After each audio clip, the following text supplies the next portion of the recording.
అంతరాత్మ ఇది తప్పని చెప్పినా ఇతరుల మెప్పు కోసమో తాత్కాలిక ప్రయోజనం కోసమో ఒకరికి అనుకూలంగా నిర్ణయం తీసుకోవడం అనైతికం.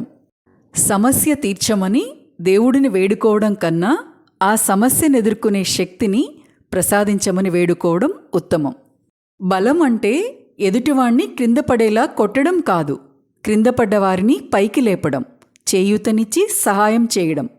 ఉన్నోళ్లకి డబ్బులోనే ఆనందం, లేనోళ్లకి వాళ్ల పిల్లల నవ్వుల్లోనే ఆనందం. నిజమైన ఆనందం ఏదో ఒకసారి ఆలోచించండి.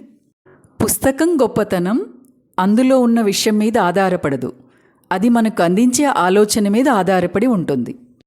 మనం కోతుల ముందు అరటిపళ్ళు మరియు సంపదను ఉంచితే అవి అరటిపండ్లే తీసుకుంటాయి, ఎందుకంటే వాటికి డబ్బుల విలువ తెలియదు.